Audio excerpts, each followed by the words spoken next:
Next on Unsolved Mysteries. Dan Montecalvo is serving 27 years to life for his wife's murder, but he just might be an innocent man. Is this sea monster just a legend or a real dinosaur, as eyewitnesses claim? A young man embarks on a spiritual journey across the New Mexico desert and then mysteriously vanishes. And an outlaw biker who manufactures methamphetamines finally gets caught. 5 stories of crime, deceit, and intrigue. I'm Dennis Farina, and this is Unsolved Mysteries. Join us.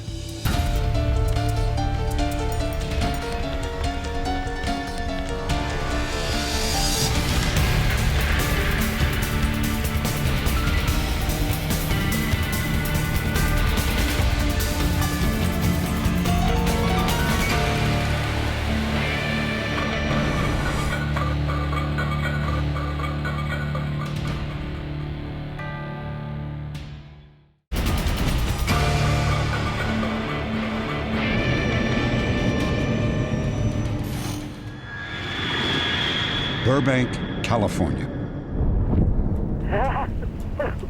Shot. I can't understand you. Were you shot? Yes, in my right too. Please hurry. Police received a frantic 911 call from a man who said he and his wife had been shot by intruders. I'm on the way. Moments later, patrol units surrounded the home of Dan and Carol Montecalvo. Dan had been shot once in the lower back, but was able to leave the house on his own. Inside, officers found his wife, Carol, mortally wounded, shot twice in the neck. At first, police believed that it was a clear case of a burglary that had ended in violence. However, within 24 hours, they began to think that Dan Montecalvo had staged the entire episode. They suspected he'd murdered his wife. Montecalvo was formally charged with murder. Today, he is serving 27 years to life for a crime that he swears he did not commit. Did you kill your wife? No, Could you have? never. Why not? I mean, I loved her. I loved her. I mean, the bond we had was not just an emotional bond and a physical bond, but a spiritual bond. To the police, Dan Montecalvo was a murder suspect with an obvious motive. He was an alcoholic ex-convict with huge gambling debts, and his wife was worth more than $500,000 in life insurance. Dan has always insisted that Carol was murdered by intruders, and now a witness has come forward to confirm his story. Dan Montecalvo met Carol in the state penitentiary in Oxford, Wisconsin. She was a prison minister. He was serving 20 years for bank robbery. She had so much goodness, such a joy, such a peace about her, that she would light up a room anytime she walked in. The smile, the eyes would just capture you. So in a period of about 1.5 years, we fell in love. It's a difficult place to fall in love, but we did. Dan and Carol married. Dan received an early parole, and eventually the couple moved to California. A few years later, Dan was diagnosed with a bleeding ulcer. Unable to work, he drank heavily and gambled. Another one.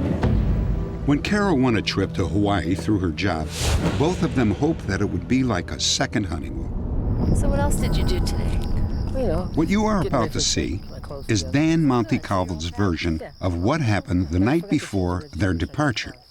At about 10:30, Dan and Carol went for a walk, as they did almost every night. Carol and I had did some shopping that night to pick up some last-minute items. And then, as was our habit, changed clothes and took a walk. This is a night we're happy, we're going away tomorrow, just looking forward to it. Because we were taking Carol's car the next morning, we had decided to change the registration tag on Carol's car. Her registration expired that night at midnight. Oh, honey, give me your keys and I'll go get a paper towel to clean that. Oh, that's a good idea. And with that, she went into the house. and I was thinking about putting the water sprinkler on because we're going to be gone for a week. I heard her say something, and it got my attention.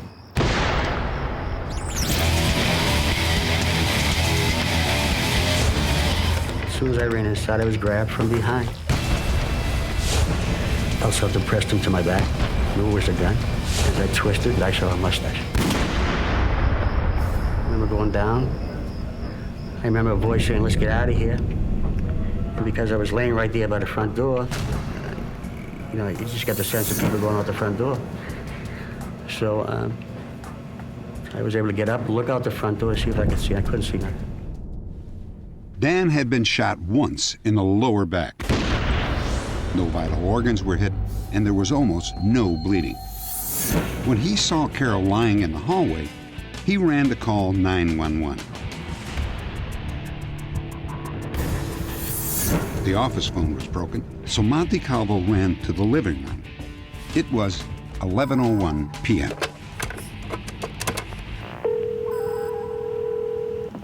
911, what's your emergency? Please come. Hurry up. We've been shot. What? Shot. I can't understand you. Were you shot? Yes, and my wife too. Please hurry. I'm on the way. We're on the way. Patrol units soon began to arrive. The officers proceeded cautiously, thinking that the gunman may still be inside the house. Dan says that he stayed with his wife. Still, no one entered the home. Finally, Dan Montecalvo came to the front door, calling to the police to help his wife. The police could not hear what he was saying. They yelled for him to come out with his hands up. Dan claims at first he could not hear the police.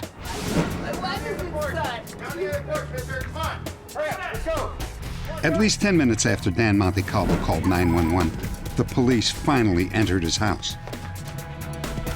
Carol Montecalvo was pronounced dead at the scene. Police department is about 2 minutes from my home. You know? St. Joseph's Hospital is 1 minute from my home. If my wife could have got help at the trauma center, it was a certified trauma center, she might be alive today. That night, the bullet was removed from Dan's back. For the next 4 days, detectives searched his house. At first, they found evidence to support Montecalvo's story. There was a small slit in the rear screen door. A cash box in the filing cabinet containing it had been jimmied open. Dan claimed $800 was missing. Hurry, bring me one of those baggies here. Police also found the shell casing from the bullet that hit Dan. Yet, other things didn't make sense. Carol's purse was left untouched, and the police didn't think that a burglar would break into a house with all the lights on and 2 cars in the driveway. And then they learned that Dan Montecalvo was a convicted bank robber. I think once they ran the rap sheet on Dan and saw some of his paranoid tendencies and his fear of the police, that they eliminated any other option. And everything began being put into a pretty much seen through a tunnel vision of this guy had to have done it. Now let's prove it. According to Montecalvo's lawyers, the Burbank police secretly tape-recorded conversations with him. I'd like to ask you some questions about what happened that night. I already told you everything that happened that night. I told you already. Well, you don't mind, do you, Danny? I mean, you don't have anything to hide, do you? No, I have anything to hide. In one conversation, Dan revealed that Carol had been heavily insured and that he owed more than $20,000 in gambling debts. It gave them all they needed to believe there was a motive. It was very simple. If he killed Carol, he walked with more than $500,000. That, coupled with the fact that I have a record, that coupled with the fact that in their minds nobody else was there, I was guilty. And they were never going to look anywhere else. The investigation dragged on for over a year. Dan sold his house and put most of his belongings in storage. 14 months after Carol's death, he filed a negligence suit against the Burbank Police Department, alleging that his wife might have survived if the police had responded more quickly.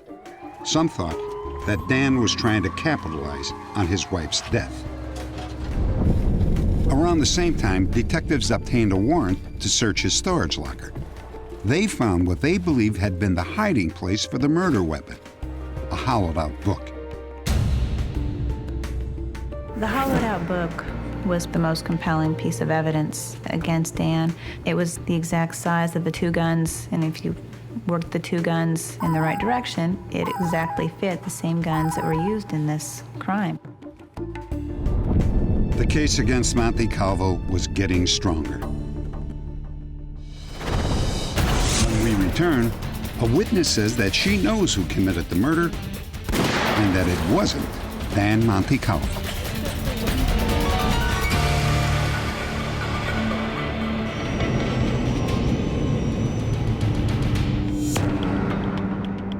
In the months after Carol Monte Calvo's murder, police began to build a case against her husband.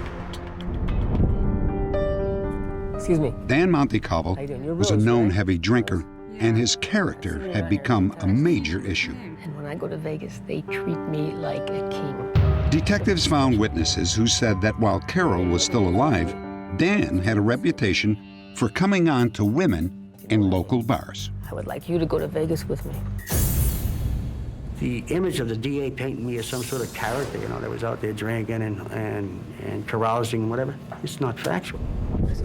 I challenged the prosecutor from the stand to bring one woman into court that said I cheated on my wife with her. One. But they couldn't. I was no angel. I was a jerk many times, okay? But what they painted me as, no. Nearly 2 years after Carol's death, Dan Monte Calvo was formally charged with murder. At the trial, Monte Calvo and his attorney hoped to prove that other people beside Dan and Carol had been at the crime scene. The police investigation uncovered a number of fingerprints which they could never identify. Also, partial footprints lifted from their kitchen floor could not be tied to Dan or Carol. This evidence seemed to back up Dan's story. In addition, police had questioned neighbors who said they heard people running from Dan and Carol's house on the night of the murder. One man said they knocked over the ladder in his backyard. Police department. Sorry to A disturb woman you. named Susan Brown, who lived 2 doors away, said her wood pile had been knocked down when someone jumped over her fence. I have a pile of wood back in the backyard. I heard it fall down. Didn't think nothing of it, you know. At the trial, Brown testified on Monte Calvo's behalf, but her testimony had no effect on the outcome. Dan Monte Calvo was convicted and given the maximum sentence, 27 years to life. But his court-appointed investigator continued to believe that Dan was innocent. Before that trial came to an end, I knew Dan was innocent. That was when I first contacted Susan Brown and began talking to her. After Dan's conviction, Gene Briscoe worked on his own time and without pay. He continued pressing Brown for details. If I guess what happened in that house, would you tell me? Finally, Susan Brown made a stunning admission. Okay, you were in that house and you shot Carol, is that right? I didn't shoot Carol. I shot Dan, but I didn't shoot Carol. People keep saying Dan shot his wife. Dan didn't shoot his wife because I'm the one that shot Dan.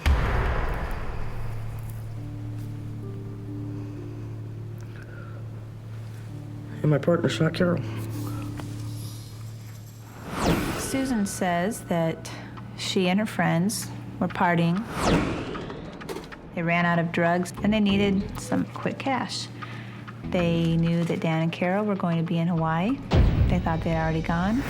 And that's when Dan and Carol came home from their walk, because indeed they were not gone. They're here now. Come on, go scare her. The next thing I can only remember was hearing when Carol says, "What are you doing here?"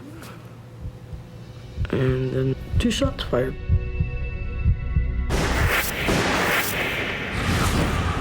I didn't deliberately shoot Dan. I ended up wrestling with him and the gun going off. Now that fits Dan's story perfectly. So in that sense, it definitely lends a lot of credibility to Dan. Dan Montecarvo's version of events differs from Susan Brown's in only one crucial detail. Dan still insists that his assailant had a mustache. I know when I was grabbed, I twisted and I saw that mustache. Right? And I thought the person that grabbed me was strong. I know was taller. I don't know how tall Susan Brown thinks she's that tall. There's one of the possibilities that Susan cannot admit that she shot my wife. I believe, beyond any doubt whatsoever, that she's telling the truth, that she was in fact there. And she did, in fact, shoot someone. She told me that Carol had lost one of her flip-flops, and that can only be verified by a police report, which was taken by Burbank. She gave me the color of the cash box, taking of $800. She mentioned a slit in the screen. That was never made public. She's consistent with the type of weapon that was used, both weapons, a .38 and a .25. I'm convinced beyond any doubt whatsoever that she was inside that house and took part of that. Susan Brown's confession prompted a month-long investigation by the DA's office. However, he refused to reopen the case. Susan Brown allegedly had a history of mental illness, and some believe that she made up the entire story simply to get attention. Who in their right mind would sit and say they had something to do with a murder, knowing damn well they could put them away, when there's already someone sitting paying for a crime? Who would be stupid enough to come forward and say that? Unless they're going through what I'm going through. Because they did do it.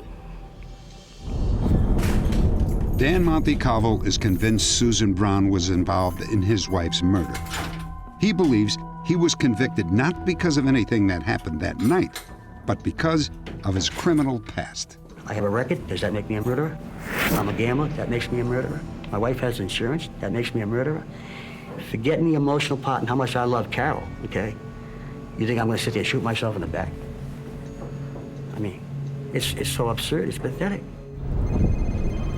Just 17 days after he was sentenced, Dan Montecarvo remarried.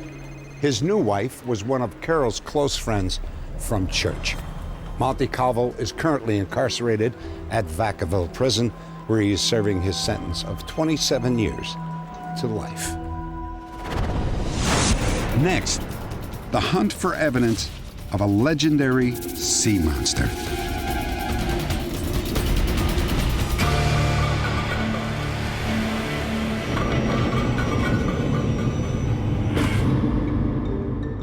In Scotland, it's the Loch Ness Monster. In New York's Lake Champlain, it's Champ. There's Ogopogo in British Columbia. And finally, in Cadboro Bay, Canada, it's the legendary Caddy. The thing I noticed most about it was its eyes, that they were big and they were serpent-like. The odor from it was just incredible. It permeated, it made you want to vomit. It went down and a hump came up, and then it went down and another hump came up, and it was like it was moving. Cadborosaurus, Caddy for short, is the sea monster of Cadboro Bay. Many people believe that this is the carcass of just such a creature. Computer enhancement gives us an idea of what it might have looked like before it was eaten by a whale. In 1937, there was a whaling station in the north part of British Columbia, and one of the whale boats harpooned this big sperm whale about 6 hours run from the whaling station, towed it back, and the flensers got to it fairly quickly. Flensers are the workers who butcher the whales once they're brought to the shore. Inside the stomach of this one, they made an astonishing find. They came across this incredible snake-like thing. None of them had ever seen it before in years of whaling and flensing. They knew it was something different. James Wakeland, then a 24-year-old blacksmith, saw the creature with his own eyes. I don't know. I got no idea what it is. I haven't got a clue. Never seen anything like it.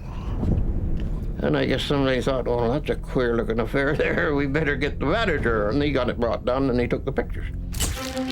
The creature was about 12 feet long. It had a head shaped like a horse or a camel and a thin snake-like body approximately 16 inches around. It has a pair of hind flippers that were webbed together with the tail to form this whale-like fluke, which undoubtedly provided the main driving force for this animal. The whalers sent part of the specimen to a museum. There, the director, Francis Kermode, dismissed it as the fetus of a baleen whale and tossed it out. But even to untrained eyes, a baleen whale fetus looks unlike the carcass that they found in the whale. If he just stopped and thought, would these men send down a fetal baleen whale? I dissected hundreds of these things out of dead whale uteruses every week.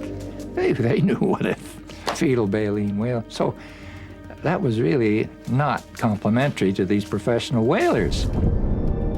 Skeptics claim the photo may be a hoax, but that hardly explains the people who insist they've seen Caddy. William Hagelin was sailing in a remote cove when he and his sons caught what he now believes was a baby caddy.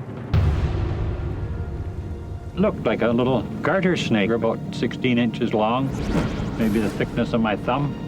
But it had a little shoulders with little flippers on its shoulders, and a bit of a neck, not much, and a head on it with two bright brown eyes looking at us.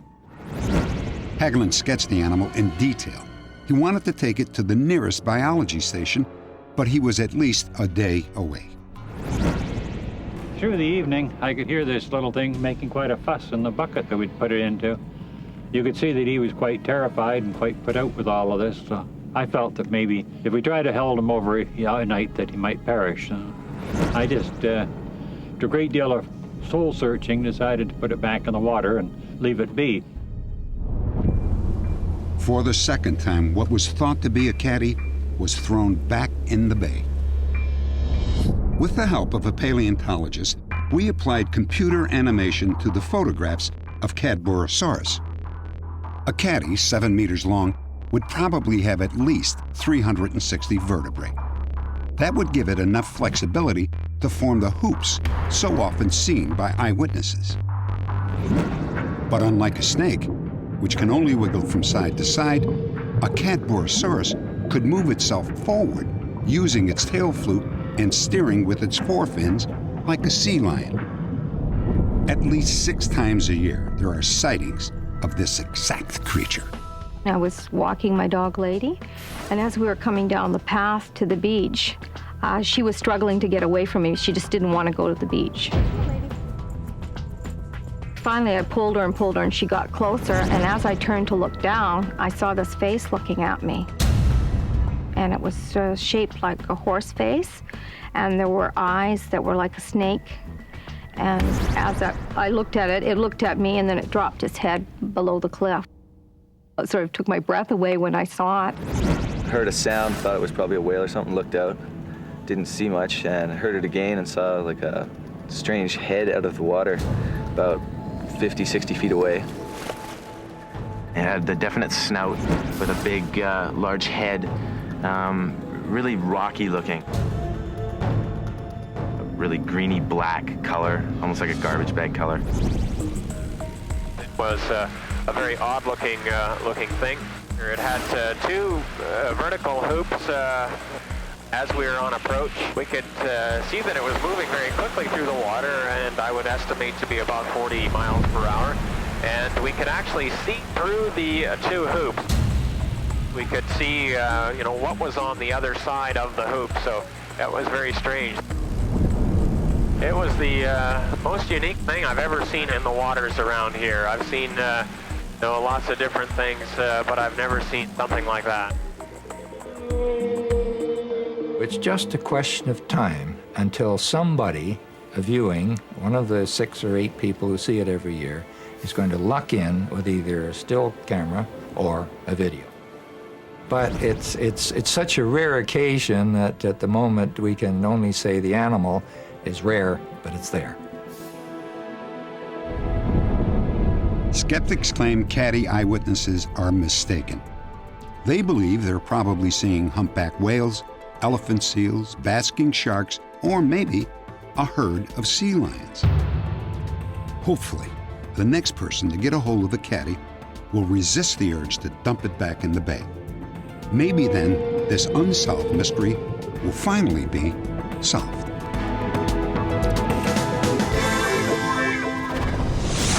Next, a successful stock analyst sets out on a journey of self-discovery and disappears.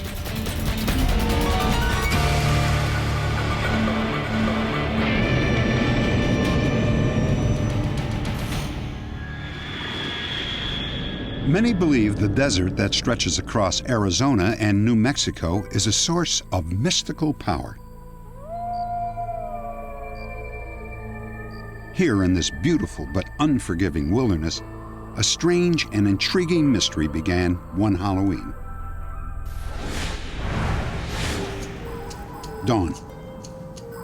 Local farmer Larry Rivers speaks with an unusual young man. The stranger claims to be searching for the beast. It was pretty cold that morning. I come driving out my road and this guy was walking down here in a short sleeve shirt, a pair of shorts on, carrying a stick in his hand. Hello, you lost? No, I'm not lost. What are you doing out here? I'm looking for the beast. And I told him he wasn't going to find the beast out here, and he told me he'd find him. Well, I'm gonna keep looking. I thought it was weird. The stranger was 29-year-old David Stone, and Larry Rivers was the last person to ever see him. David Stone was a highly successful stockbroker. Then he decided to change his life and became involved with a New Age movement. His obsession with spirituality may have sent him on a journey from which there was no return. Well, I think he could best be described as an overachiever in just about every way. You've never met a kinder, gentler young man than him. But then on the other hand, you put him in a football uniform and he was like a proverbial commando. For years, David struggled with his dual nature. One day, he temporarily lost control during a party at his own apartment. Hey, what's going on? David started hitting him. He said he might have hit him, 20, 25 times, and he didn't really hurt him, but felt like he had to do that.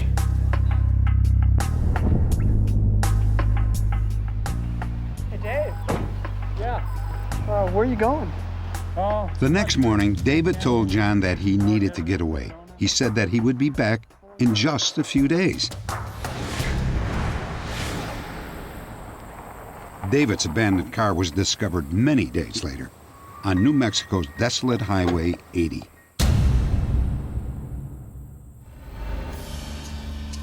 Police interviewed local residents, and several said they had seen David. We had left our home in Cotton City and were driving up to the ranch. As we went by, we saw this young man, and we thought perhaps he'd had car trouble. So we stopped. No, I'm okay. And so we just went on. I heard this voice, and I seen this man walking across the way there.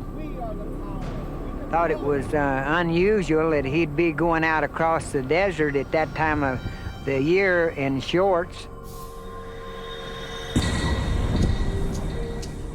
David's car was found near the Pyramid mountain range. Pyramids are a key part of New Age philosophy. Each year, many believers come here to experience what is known as Vision Quest, a journey to find one's inner self. It is believed that through isolation and meditation, a person can experience a vision that reveals their true identity. I am convinced once he arrived at that location that he felt like this would be the perfect starting point for whatever vision quest he personally felt that he had to embark on. In that process, you have to face what they term as being the beast. This beast is that evil or negativism which is in you.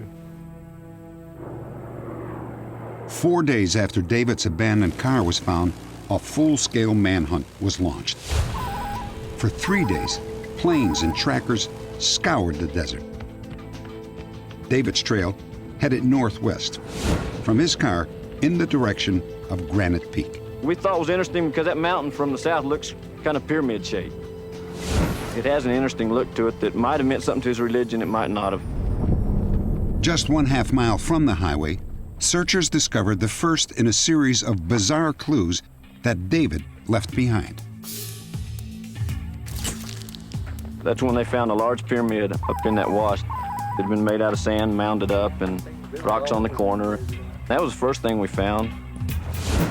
After I got further down the canyon, it seemed like the tracks were real fresh. I had a real strange feeling. The hair stood up on my arms, and I had an intense feeling that he was sitting watching me. Did you find something? Trackers discovered another puzzling clue on the second day. Once again, David had built a small pyramid. This time, he left behind his gold Rolex watch and 2 quarters. I don't know what that means. Must be something to do with his religion. The coins and David's watch were found here, about 1/4 mile from the first pyramid. Approximately 3 miles to the north, another clue was discovered. Searchers came upon a strange sequence of numbers written in the sand. These numbers, called the Fibonacci series, are used by stock market analysts. The last number in the sequence should have been 21. Oddly, David wrote 18. He knew better than that.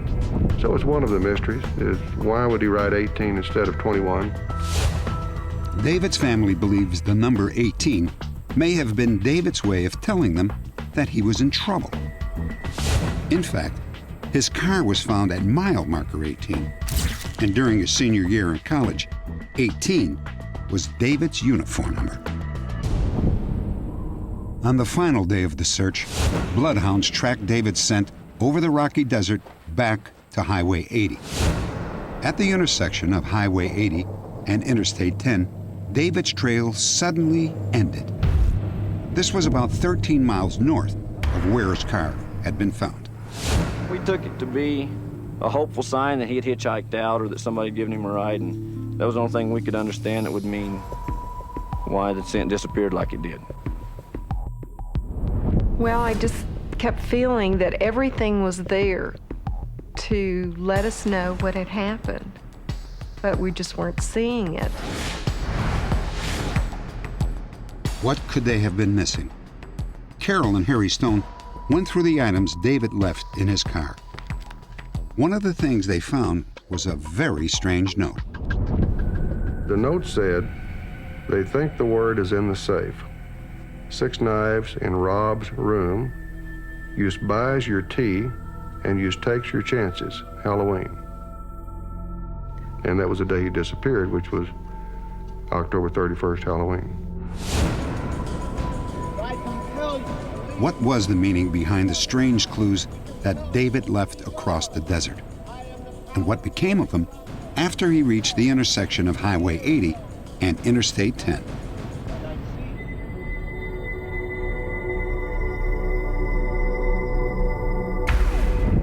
Update. 4 years after David Stone disappeared, 2 hunters found his remains in the Granite Gap area of New Mexico. There were no signs of foul play. An autopsy could not determine the cause or exact time of death. To this day, what happened to David remains a baffling mystery. If you should have any information about the death of David Stone, please log on to our website at unsolved.com.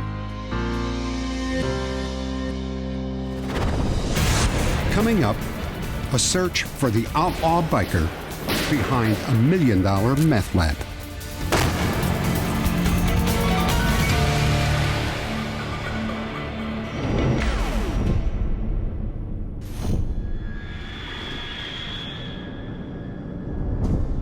On a previous program, we examined the case of a Florida widow we called Mrs. K.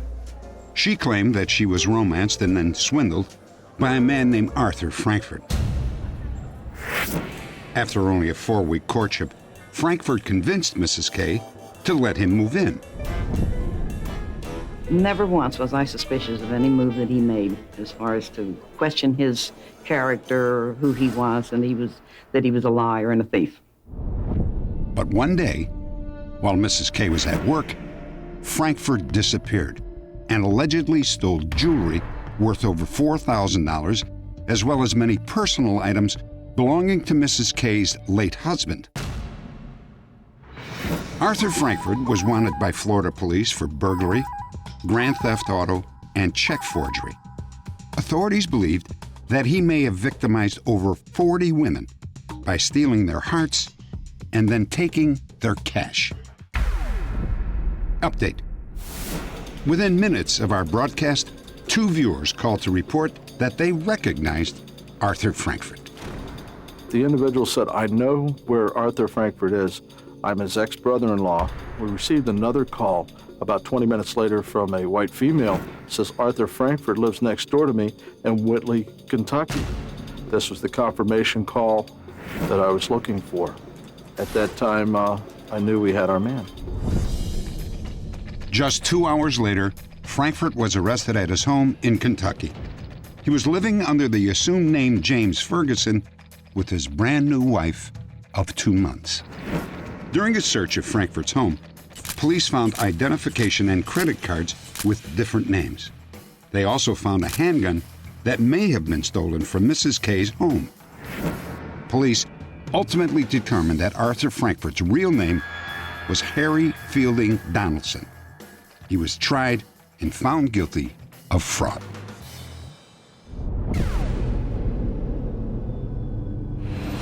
The war on drugs is often a battle against small illicit labs. Drug dealers use common chemicals to make highly addictive meth, crank, or crystal. One of the most notorious of these meth cooks was Jonathan John Brown, also known as Thumper. According to investigators, he operated meth labs across the country. His normal mode of operation would be to have any one of his cronies set up the lab for him, just basically have all the chemicals and all the necessities on hand, so when he shows up, he would not have to do any manual labor type operations. He just gets right to the cook, gets it done, and gets out of the area, and takes his rewards with him. Thumper was a charter member of a motorcycle gang known as the Hessians. He was a federal fugitive with outstanding warrants in California, Tennessee, and Oregon. Thumper managed to elude detection, but after a long stakeout, he was tracked to a lab near Lancaster, California. We observed Jonathan John Brown carrying 6 5-gallon containers of acetone. He had about 30 gallons of acetone, which is quite a sizable amount. And by the fact that he had such a sizable quantity would indicate to us that this was a sizable meth lab. As Brown pulled away in his truck, the police closed in. Out of the car! Hands to the roof! Move fast! Thumper was arrested. He was charged with possession of meth and cited for outstanding traffic citations. Police later discovered that Thumper had a large secret drug lab, but by then, Thumper was free on bond and vanished. Methamphetamine on the street coming directly from a lab would sell for approximately $10,000 a pound. The photographs will start with overall. Police estimated that this crude lab could have manufactured amphetamines with a street value of more than $1 million. A few months later, an informant told investigators that Thumper was hiding out at a remote drug lab in Medford, Oregon. Forcing the door open with the door ram, the entry team received gunfire from inside.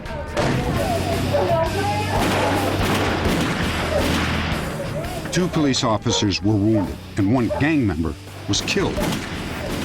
We're about to introduce chemical weapons into the house. Come out slowly. The gun battle ended when police used tear gas, and the people in the house finally surrendered. Keep those hands up. When officers searched the property, they found a crude lab, but no Thumper. Thumper was a regular on the premises that stayed there quite often and normally for long periods of time, and was there as early as one day prior to the raid. If the raid would have been done one day earlier, we'd have captured him too. Update. Minutes after our broadcast, the FBI received a call from a viewer who reported seeing Thumper at a casino 40 miles south of Las Vegas. Part of the tip was that Brown was in the company of a woman driving a 1990 Camaro vehicle with no license plate. FBI agents tracked Thumper's companion to a casino located at the California-Nevada border. They staked out the location and within minutes spotted the woman leaving with Thumper. Brown was seen getting into the vehicle. We followed that vehicle from Cactus Kate's casino to Whiskey Pete's. We pulled up in that white Camaro with a female driving, at which time our agents were able to jockey our cars in position so that when he did eventually get out of the vehicle, he took one step, was placed under arrest, he hit the pavement, and said that he was relieved that it was all over. Jonathan John Brown was found guilty of conspiracy to manufacture and distribute methamphetamines. His sentence, 30 years. He served his time and has been released.